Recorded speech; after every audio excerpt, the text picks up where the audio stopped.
दीपंकर जी, बहुत बहुत स्वागत है। हमारे कार्यक्रम का नाम है वॉक विद बिहार। ये अच्छा लगा मुझे। अच्छा लगा मुझे लगा, लेकिन वॉक जो है, जैसे आजकल लोग किसी पार्क में जाके थोड़ा मॉर्निंग वॉक कर लिए और उसका बैठ जाते हैं और नहीं समझ लेते हैं कि हमने कर लिया। तो बिहार को देखने के लिए 2-4 पार्क घूमने से तो होगा नहीं, बिहार के गली कुचों में जाना होगा। और दूसरा मुझे लगता है कि वॉक का अच्छा इंपॉर्टेंट है, walk the talk. Walk the talk, walk the talk. जो आप तय करते हैं, सोचते हैं, जो कमिट करते हैं, उस पर खड़े उतरिए, करिए। बिल्कुल आपके साथ बैठना मेरे लिए इसलिए भी बहुत इम्पोर्टेंट था। और ये वॉक द ये जो वॉक है वो बिहार की तरक्की के साथ वॉक है। हाँ बिल्कुल बिल्कुल, वो तो होना चाहिए। चूंकि मैं आगे ही बढ़ना चाहिए, पीछे नहीं जाना चाहिए। चूंकि मैं पलामू में रहा हूँ, पलामू से पढ़ा लिखा हूँ, तो संगठन से कई तरह से जुड़ाव उस जमाने में सबका हुआ करता था।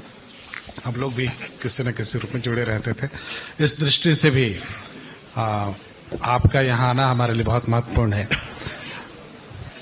शुरुआत करते हैं इससे कि जो कोर इश्यूज थे जिनको लेकर लेफ्ट अपनी विचारधारा प्रसारित और ये कर रही थी, लोगों तक पहुंचा रही थी, क्या कोर इश्यूज अभी भी एड्रेस हो पाए हैं आजादी की इतने साल बाद? बिहार की बात बाद में करेंगे, पूरे देश में कर लें और फिर बिहार की बात करते हैं। देखिए, कोर इश्यूज लोग पहले समझते थे कि कोर इश्यू मतलब रोटी कपड़ा मकान। जी, देश में आजादी आ गई, आजादी सुरक्षित रहेगी, लोकतंत्र बन गया तो लोकतंत्र सुरक्षित रहेगा, संविधान बाबा साहब ने लिख दिया। हालांकि बाबा साहब उस समय भी बोले थे कि संविधान तो अच्छा बुरा उसको लेकर आप बहस कर लीजिए, लेकिन किसके हाथ में जा रहा हो संविधान, कौन लागू करेगा, वो महत्वपूर्ण सवाल है। तो मोटे तौर पर उस समय संविधान को लेके, लोकतंत्र को लेके, देश की आजादी को लेकर के कहीं कोई असुरक्षा नहीं था। रोटी कपड़ा मकान। आगे थोड़ा बढ़ जाइए तो उसके बाद आया कि भाई बिजली सड़क पानी।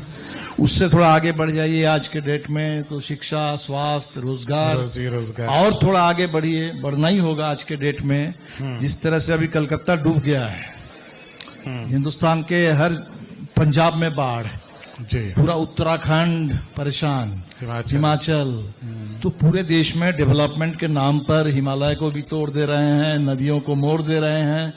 तो पर्यावरण, ये संतुलन अगर नहीं रहेगा तो अब कहाँ रहेंगे हम लोग। इसलिए हमें लगता है कि कोर इश्यूज जो है वो स्टैटिक नहीं है, कोर इश्यूज वो इवॉल्विंग है। जैसे आज शिक्षा में भी बात करिए तो पहले लिटरेसी करते थे, अब लोग कह रहे कि डिजिटल लिटरेसी। उसमें इंटरनेट भी चाहिए, आपको डेटा भी चाहिए। तो इसलिए डिमांड जो है लोगों के, वो बेसिकली इवॉल्व करता है। जैसे पहले हम लोग जहां से शुरू किए कि लोगों के सम्मान, गरीबों का सम्मान, तो सम्मान का पैमाना क्या था शुरू में एकदम कि खटिया पे बैठने के भी सम्मान नहीं है। हाँ, खटिया पे बैठ नहीं सकते थे, इसके लिए लड़े। इसके बाद हुआ कि भाई हम वोट नहीं डाल सकते हैं, वोट डालने का अधिकार के लिए लड़े। इसके बाद अभी है कि हम काम अगर कर रहे हैं तो हमें लगता है कि वही सम्मान है। आज ही जो संविदा कर्मी बिहार में, जो डिग्री डिप्लोमाधारी इंजीनियर हैं, लैंड सर्वे का काम कर रहे थे, और जैसे ही उन्होंने कहा कि हमारी नौकरी पक्की हो, हमारे काम को रेगुलराइज करो, ये सरकार चुनाव से पहले 8,000 लड़कों को बाहर कर दिया, टर्मिनेट कर दिया। तो उनके जो सम्मान, तो डिग्निटी में देखिए कि वो खटिया पे बैठने से लेकर के कि हमारी बात कम से कम सुनी जाए, हमारी रोजगार की सुरक्षा हो, जीने लायक वेतन हो, बोलने की आजादी हो। तो इसलिए हमें लगता है कि इश्यूज जो है, आप कहेंगे कोर, मैं तो कहूंगा कि कोर इश्यूज को लेके हम लोग चल रहे हैं। और निश्चित तौर पर आशंका बढ़ गई, क्योंकि देश में जैसे SIR ऐसा आया कि अब वोट डालने का अधिकार आपका रहेगा कि नहीं रहेगा, वो खतरे में आ गया। आपके देश में संविधान, उमर खालिद 5 साल से जेल में है, ना सुनवाई है, ना बेल है। अब सुप्रीम कोर्ट ने फटकार लगाई है, पता नहीं उससे क्या होगा। तो बहुत सारी चीजें जिसको हम टेकन फॉर ग्रांटेड लेते थे कि किसी भी एक आधुनिक देश में जहां कानून का राज है, ये तो बिल्कुल नहीं होगा, लेकिन अब वो सब होने लगा है। तो इसीलिए जहां इतनी अनसर्टेनिटी है, वहां तो आपको लड़ना ही पड़ेगा हर मुद्दे को लेकर।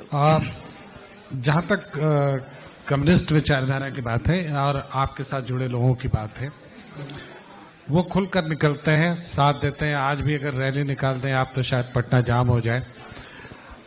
ऐसे में अगर वाकई वोट काटे जा रहे हैं तो जनता खुद क्यों नहीं निकल पाती है, या आप उनको निकाल क्यों नहीं पाते? नहीं, बिल्कुल लड़ रहे हैं लोग। अभी आपने देखा होगा बिहार में जो 24 जून का सर्कुलर आया था, वो फरमान क्या था कि आपको 25 जुलाई तक 8 करोड़ लोगों को हम एन्यूमरेशन फॉर्म देंगे। आप उस फॉर्म को भर के दीजिए, एक फोटो दीजिए, साथ में एक डॉक्यूमेंट दीजिए। तो बिहार ने बोलना शुरू किया कि ऐसा संभव नहीं है, जुलाई महीने में ये बिल्कुल, अगर ऐसा आप करने जाओगे तो 50% लोगों का नाम कटेगा। हम लोगों ने कहा कि 2 करोड़ 2.5 करोड़ लोगों के नाम कट जाएंगे।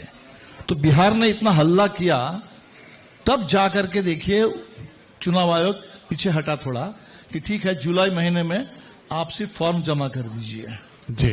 तब 65 लाख लोगों के नाम कटे। तो जो संख्या 2 करोड़ होने वाली थी उसको बिहार ने आंदोलन से 65 लाख में रोका। सेकंड, चुनाव आयोग से हम लोगों ने कहा कि भाई जिनके नाम आप काटे हैं सूची तो दे दीजिए, और क्यों काटे हैं बता तो दीजिए।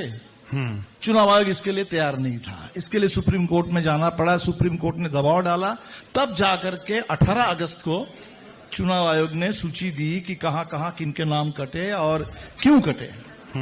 ये इसलिए जरूरी है क्योंकि बीच में जैसे शुरू हुआ तो अखबारों में खबर छपने लगी, टीवी में बात आई सूत्रों के हवाले से कि बीएलओ घर घर जो जा रहे हैं, बिहार में बड़े बांग्लादेशी आ गए हैं, बड़ा नेपाल के लोग, और नेपाल छोड़ करके सारे जेनजी सब बिहार में घुस गए हैं। तो वो रोहिंग्या म्यांमार वाले बिहार में घुसे हुए हैं। लेकिन जैसे ही 65 लाख की सूची आई, सच्चाई उजागर हुई कि उसमें एक भी बांग्लादेशी नहीं है, एक भी कोई म्यांमार वाला नहीं है, एक भी नेपाल वाला नहीं है। तो हम लोग लड़े, आधार को मानने के लिए तैयार नहीं थे।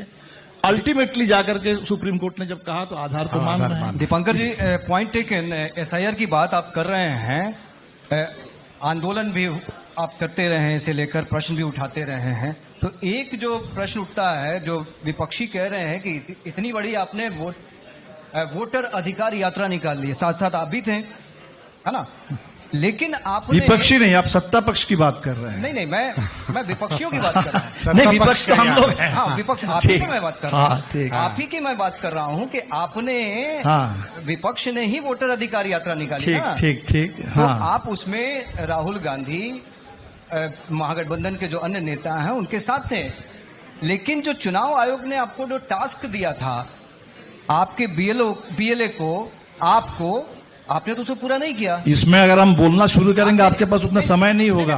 चूंकि मैं तथ्यों से ही बात करता हूँ। आपने मुश्किल से 100 मुश्किल से नहीं, मैं अगर आपने पूछ दिया सवाल तो थोड़ा सा धीरज रखिए, सुनिए तब मुझे। चुनाव आयोग ने कहा कि भाई बीएलए क्या कर रहा है। नहीं, आपने कितने लोगों का वही तो मैं कह रहा हूँ। चुनाव आयोग ने पूछा कि भाई बीएलए क्या कर रहा है, सुप्रीम कोर्ट ने भी पूछ दिया कि भाई बीएलए क्या कर रहा है।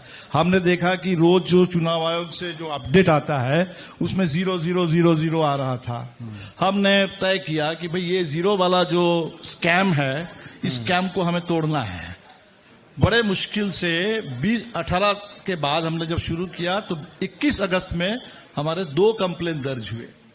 अभी आप देखेंगे कि 1 सितंबर जो फाइनल अपडेट चुनाव आयोग से आया था, हमारे एमएल के सिर्फ according to central election commission 1,500 BLA हैं, 1496, जबकि बिहार के सीईओ मानते हैं कि माले के 4,000 हैं।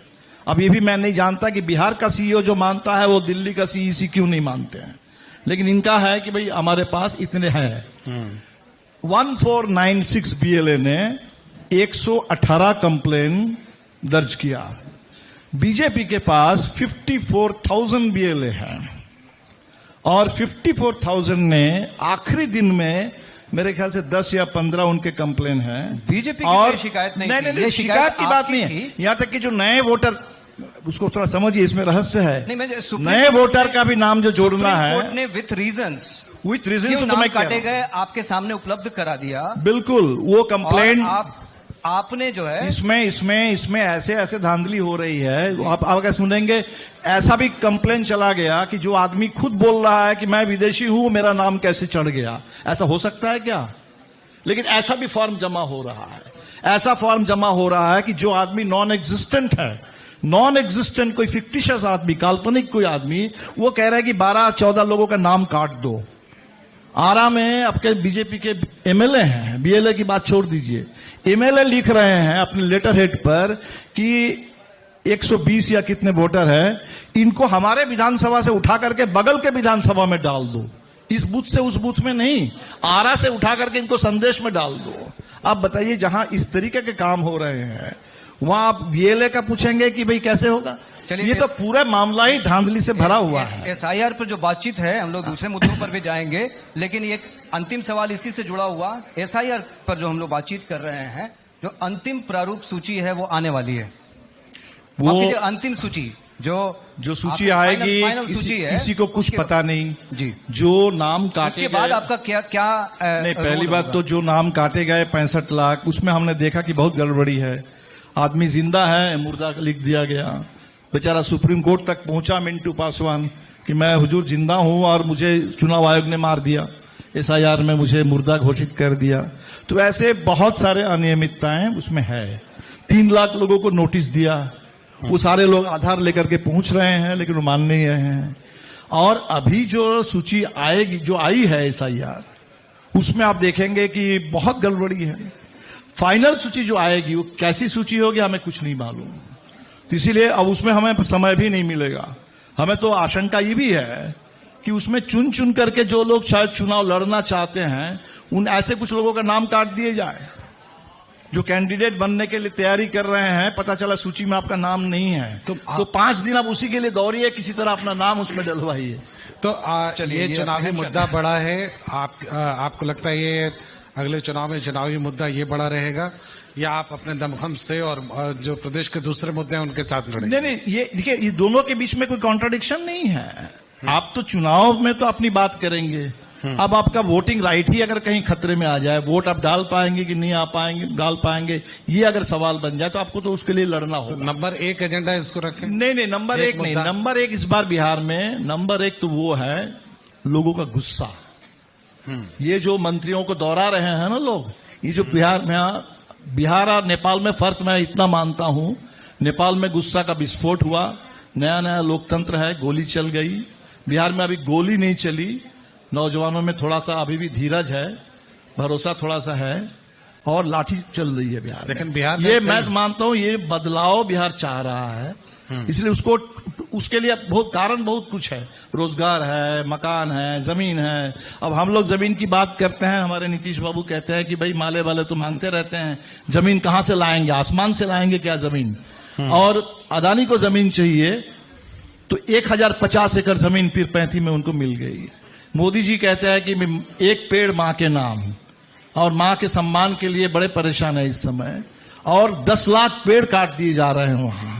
तो मुद्दा तो देखिए बिहार में गुस्सा है, इसलिए मुद्दा अलग अलग आप ढूंढते रहेंगे, बहुत सारे मुद्दे हैं, लेकिन कुल मिलाकर के बिहार 20 साल बहुत होता है, 20 साल बहुत होता है। बहुत मौका दिया गया नीतीश जी को, और नीतीश जी मैं क्या कहूं, नीतीश जी तो सामने है, बस जो लोग आगे पीछे दाएं बाएं हैं, चारों तरफ भाजपा के लोग हैं। ये सुशील मोदी जब तक थे तब आप कहते थे कि भाई नीतीश कुमार और उनके डेप्यूटी थे सुशील मोदी, और जब से नरेंद्र मोदी जी आए हैं तब से मोदी जी की ही सरकार है। ये डबल इंजन है, ये मोदी जी की ही सरकार है बिहार में, तो गुस्सा है लोगों में। चलिए, आप यहाँ आए हैं, ये सही मौका है, चूंकि समय को ध्यान में रखते हुए ये सही मौका है कि लेफ्ट की राजनीति मुझे लगता है कि कई बार दिशा भ्रम की स्थिति हो गई है लेफ्ट को लेकर। हालांकि आप इस पर बहुत एक्सपर्ट हैं, मैं जानता हूं, आप इतना बोल सकते हैं जो मैं उतना पेशेंस नहीं होगा बहुतों को, लेकिन मैं आप इस मामले में आना चाहता हूं। लेफ्ट को लेकर एक भ्रम की स्थिति तब बनती है जब लगता है, एक दौर लोगों ने देखा है कि लेफ्ट को ही मानने वाले लोग यहाँ पर हथियार उठाने वाले भी थे। मैं लेफ्ट विचारधारा के ही लोगों की बात कर रहा हूं। अब नया बिहार ये जानना चाहता है एश्योर करना चाहता है कि क्या कभी उन सब चीजों की पुनरावृत्ति होगी और लेफ्ट को कितना बड़ा होते हुए आप यहाँ देखना चाहते हैं? नहीं, हमें लगता है आप जिस जमाने की बात कर रहे हैं, आज का जमाना क्या है, अब हम मोदी जी को ही मैं फॉलो करके चलता हूं। अगर आप सच बोलेंगे तो कहेंगे कि आप अर्बन नक्सल हैं, अगर आप कुछ बात करेंगे लड़ जाएंगे तो आपको जेल में डाला जाएगा कि अर्बन नक्सल है। तो लेफ्ट का मतलब अभी बंदूक से नहीं है, सच बोलने वाला लेफ्ट है, लड़ने की हिम्मत रखने वाला, सत्ता के सामने आंख में आंख डाल करके बात करने वाला लेफ्ट है। मैं समझता हूं कि ये लेफ्ट हिंदुस्तान को चाहिए, ज्यादा से ज्यादा चाहिए, बिहार को भी चाहिए, और इस पर भरोसा है लोगों को कि आप मोदी जी इसीलिए कहते ही हैं, उन विचारधारा की जब बात करेंगे वो बात सबको, अर्बन नक्सल, रूरल नक्सल, फिल्मी नक्सल, थिएटर नक्सल, कोई भी नाम दे देंगे, लेकिन नक्सल कह देंगे सबको जो उनसे लड़ रहे हैं। चलिए, समय की पाबंदी है और बहुत सारे मेहमान सर जो हैं को वो सुनना वाकई हमारे लिए बहुत अच्छा अनुभव है।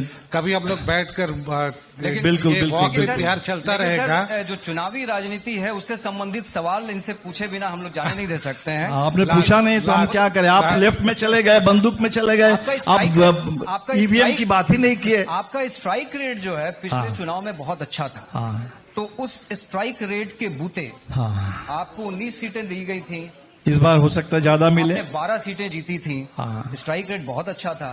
इस बार क्या सीटों का समझौता कुछ हो चुका है? क्योंकि आपके गठबंधन नहीं, अभी बातचीत हो चुकी है। अभी तो मामला फंसा है वोट में, एक वोट के लिए लड़ना पड़ रहा है, तो सीट की बात तो आगे होगी वोट के बाद।